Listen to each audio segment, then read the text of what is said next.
In democratic societies across the world, there's elections, right?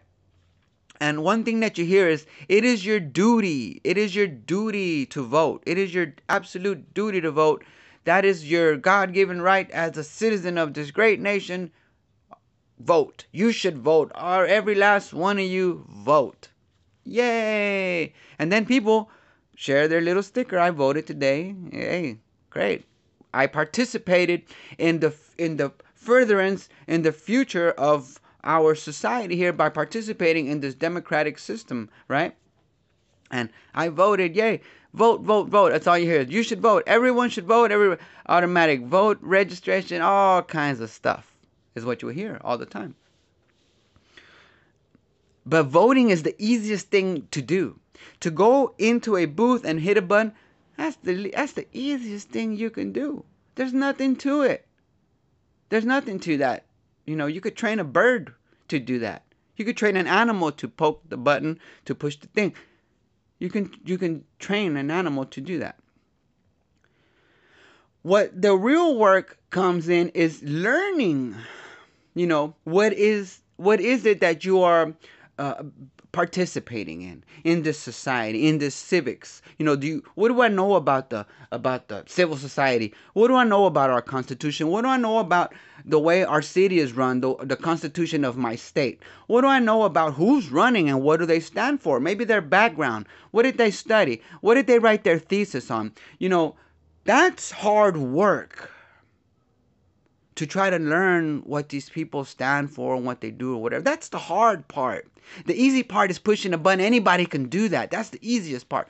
The hard work is when you dig into how these folks who are going to be writing your laws, who are going to be running your city departments, who are going to be running your state or your federal government or might become president, learning what it is, learning about their philosophies, how they think. How they've been taught about what rule, how to rule. Because there's different philosophies, there's different political philosophies that say, to rule one way or to rule a different way. There's many different philosophies, political philosophies. So it is your duty, I would say, as a philosopher, to actually learn about these people and what it is that they want to do with your city or how they want to run your city or your state or your nation. Prices of fuel, prices of gas, prices of food, inflation, whatever. All of that has to do with how and who we send to these places to represent us in our states, in our local elections, in our state elections, in our federal elections.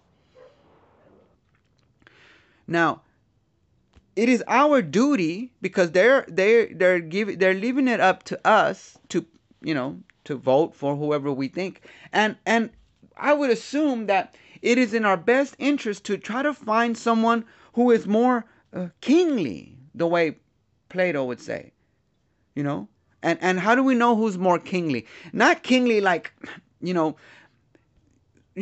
reserved, self-disciplined, all these things that are going to at least give us, look, we're all imperfect. Nobody's perfect. But I think out of if we have 20 people in here and we look into their background and question them and stuff, then we can say, you know what? I think this specific person here is probably more capable of doing this particular job because of his background, because of what he studied, because of his experience, right?